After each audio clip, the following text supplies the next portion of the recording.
বাংলাদেশের রাজনীতিতে যারা আসে তারা সবাই নিজেদের আখের গোছায় এরকমটাই কিন্তু আমরা দেখেছি। এখন সেটা হোক বিএনপির লোক, সেটা হোক আওয়ামী লীগের লোকজন, সেটা হোক জাতীয় পার্টির লোকজন, সেটা হোক জামাতের জিন্দা অলিরা। সবাই দেখবেন যে নিজেদের আখের গোছানোর জন্য ব্যস্ত থাকে। এর ভিতরে কম আর বেশির একটা পার্থক্য থাকে। তবে বাংলাদেশে যে সাম্প্রতিক বিশেষ করে যে আওয়ামী লীগ সময়ে আমরা কয়েকজন ব্যক্তিকে দেখেছিলাম তারা আসলে নিজেদের আখের গোছান বা এরকম কিছু করেনি। সেটা হোক ব্যারিস্টার সুমন, সেটা হোক এই যে সাকিব আল হাসান, সেটা হোক মাশরাফি বিন মুর্তজা। বিশেষ করে মাশরাফির কথা যদি বলতে হয় তাহলে আমরা মাশরাফির বিভিন্ন যে কার্যকলাপ আমরা দেখেছি সেখানে মানুষের প্রতি বা তার নড়াইলবাসীর প্রতি তার ভালোবাসা ছিল অতিমাত্রায়। এখন সেই মাশরাফির বাড়িটা আমরা দেখেছি 5ই আগস্টের পরে মানুষ পুড়িয়ে দিয়েছে। সেটার জন্য আসলে মাশরাফির যে বক্তব্য, আমার এই বাড়িটা পোড়ার জন্য আসলে ঢাকা থেকে লোক আসেনি বা অন্য কোনো জায়গা থেকে লোক আসেনি। আমার এই বাড়িটা যারা পুড়েছে তারা আসলে আমার এই নড়াইলেরই বাসী বা নড়াইলেরই জনগণ। সুতরাং আমি কাদের বিরুদ্ধে এখানে অভিযোগ দিব বা কাদের বিরুদ্ধে এখানে বিচার চাইব, সুতরাং আমি এটার কোনো বিচার চাই না, এরকমই বক্তব্য মাশরাফি সবসময় দিয়েছেন। কিন্তু সাম্প্রতিক সময় এসে গতকালকে মাশরাফি যে বক্তব্য দিয়েছেন সেই বক্তব্যটা হচ্ছে এরকম যে আমি মারা গেলে যাতে আমার লাশটা নড়াইলে না নেওয়া হয়। এখন যেই ব্যক্তি নড়াইলে জন্মগ্রহণ করেছেন, পরবর্তীতে বাংলাদেশ ক্রিকেটে যুক্ত হয়েছেন, বাংলাদেশ ক্রিকেটে যুক্ত হয়ে তার নিজের জীবন যৌবন সম্পূর্ণটাই তিনি বাংলাদেশ ক্রিকেটের জন্য দিয়েছেন। এমনকি যার নেতৃত্বের সময় বাংলাদেশ ক্রিকেট সোনালী অধ্যায় ছিল, এটা আসলে বলার অপেক্ষা রাখে না। এখন সেই মাশরাফি বিন মুর্তজা হঠাৎ করে রাজনীতিতে আসলেন। বিশেষ করে কেউ কেউ যারা আওয়ামী লীগ সমর্থন করেন তারা বলছেন যে আসলে শেখ হাসিনার সবচেয়ে বড় চয়েসের তিনজন ব্যক্তি ছিল। সেই চয়েসের ব্যক্তি একজন হচ্ছে ব্যারিস্টার সুমন, একজন হচ্ছে সাকিব আল হাসান, একজন মাশরাফি বিন মুর্তজা। এখন এই তিনজন ব্যক্তি নতুন রাজনীতিবিদ, নতুন করে রাজনীতিতে যুক্ত হয়েছেন, তাদের বিরুদ্ধে আসলে ওরকম কোনো দুর্নীতি বলেন বা অন্য কোনো প্রমাণ এখনও পর্যন্ত যতটা সম্ভব নাই।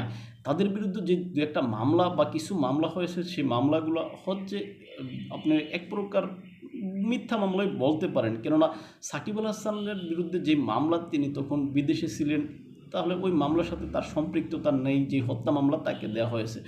তারপর আপনি দেখেন ব্যারিস্টার সুমনের ক্ষেত্রে, সেটা আপনারা আমার থেকে অনেক ভালো জানেন। তারপর আপনি দেখেন মাশরাফির ক্ষেত্রে, মাশরাফির মতো ছেলে কোনো জায়গায় খুন করতে গেছে বা কারো জমি দখল করতে গেছে, এরকম আসলে কোনো প্রমাণ কারো কাছে আছে বলে আমার কাছে নেই। হ্যাঁ, এখন সেই মাশরাফির মতো ব্যক্তির বাড়িঘর যখন পুড়িয়ে দেয় নিজের সারা জীবনের অর্জিত যেই সঞ্চয় ছিল সেই সঞ্চয় দিয়ে গড়া, তার তিলে তিলে কষ্ট করে গড়া তার যে বাড়িটা, সে বাড়িটা যখন পুড়িয়ে দেওয়া হয় তখন আসলে কি মনে আসে যে আসলে সব কিছুই আপনার ব্যর্থ বা সব কিছুই মিথ্যা বলে মনে হয়। তাই সব হতাশা নিয়ে এখন মাশরাফি যে বক্তব্যটা দিয়েছে যেন আমি মারা গেলে আমার লাশটা যাতে এই নড়াইলে নিয়ে আসা না হয়, এরকম বক্তব্যটা আসলে কোনো মানে কোনো কম কষ্ট ফেলে মানুষ এরকম বক্তব্য দেয় না। সুতরাং মাশরাফির এই বক্তব্যটাকে যদি আমরা হালকা করে নেই তাহলে এটা আসলে আমাদের জন্য ব্যর্থতা। কেননা মাশরাফি তার গ্রামের সাধারণ মানুষের জন্য যতটুকু করেছে, মাশরাফি সে তার মানুষের জন্য, তার সেখানকার বিশেষ করে নড়াইলের মানুষের জন্য যা করেছে, আসলে এটা অন্য কোনো এমপি মন্ত্রী এইভাবে করে বলে আমার কাছে মনে হয় না। এখন সেই মাশরাফির বাড়িটা সেখানকার তার নিজের স্থানীয় লোকজনই বা তার নিজেদের এলাকার মানুষজনই তো হয়তো মানে এই আগুন দিয়েছে এরকমটাই। আসলে কোনো ওইখানে আগুন দেওয়াতে মানে ঢাকা থেকে লোক জানি মাশরাফি যে কথাটা বলেছে এই কথাটা আমিও 100% সমর্থন করি। কেননা এখানে আগুন দেওয়ার জন্য যে লোক তারা নড়াইলেরই, তারা মাশরাফির হয়তো বাড়ির আশেপাশের লোকজনই হবে, হয়তো মাশরাফির উপজেলার বা জেলার আশেপাশের লোকজনই হবে, তারাই দিয়েছে। এখন সেই নড়াইলের বাসীর জন্য বা নড়াইলের মানুষের জন্য যে মাশরাফি রাজনীতিতে আসলো, যে নড়াইলের মানুষের জন্য মাশরাফি যতটুকু সম্ভব সময় পেয়েছে, কাজ করেছে, সেই নড়াইলের মানুষই তো মাশরাফির বাড়িতে আগুন দিয়েছে। এখন সেই মাশরাফি এখন বুক ভরা অভিমান নিয়ে এখন বলতেছে যে আমি মারা গেলে আমার লাশটা তোমরা নড়াইলে এনো না, এরকম বক্তব্যই তার বাবাকে উদ্দেশ্য করে মাশরাফি দিয়েছে।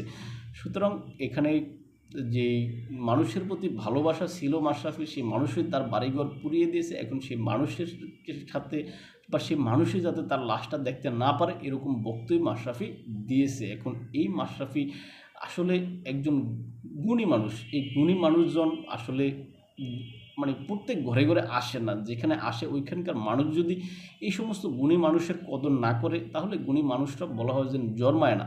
এখন এই যে মাশরাফির মতো ব্যক্তিরা, মাশরাফির মতো মানুষ, সৎ মানুষ, এরা যদি আসলে এত কষ্ট নিয়ে, এত অভিমান নিয়ে নিজ এলাকার প্রতি এরকম অভিমান থাকে, তাহলে রাজনীতিতে যারা আসবে তারা কখনোই ভালো কাজ করতে চাইবে না, তারা কখনোই নিজ এলাকার বা নিজ নিজ দেশের উন্নয়ন চাইবে না।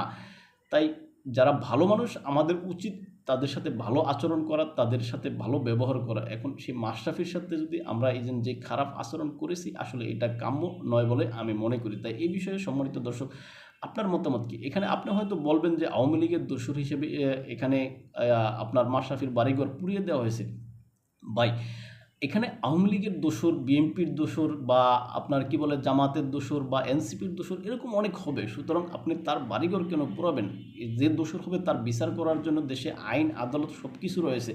আপনি কেন জাজ করে তার বাড়ি পুড়াতে যাবেন? আপনি কেন তার ক্ষতি করতে যাবেন? এই অধিকার আপনাকে কে দিয়েছে? এই অধিকার আমাকে কে দিয়েছে? সুতরাং এটা আমাদের উচিত নয়। আমরা এই সমস্ত মন মানসিকতা থেকে বের হওয়া উচিত। বাংলাদেশে দল থাকবে, লীগ থাকবে, জামাত থাকবে, এনসিপি থাকবে, আবার কি বলে যে জাতীয় পার্টি থাকবে। সকলে মিলেই তো আসলে একটা সুন্দর রাজনৈতিক পরিবেশ গড়ে উঠবে। এখানে একদল ক্ষমতায় আসবে, আরেক দল ক্ষমতা থেকে গেলে তাদের যেই অর্থ সম্পদ রয়েছে সেগুলো আরেক দল লুট করবে। এটা কেমন ধরনের সংস্কৃতি বাংলাদেশে? আরেক দলের বাড়িঘর পোড়াবে, এটা কেমন ধরনের সংস্কৃতি? সুতরাং এই সমস্ত সংস্কৃতিগুলো বাংলাদেশ থেকে উঠে যাক, এই সমস্ত সংস্কৃতিগুলো বন্ধ হোক, এটাই আমরা চাই। তাই ভালো থাকবেন সবাই, দেখাবো অন্য কোনো ভিডিওতে অন্য কোনো বিষয়ে। আল্লাহ হাফেজ।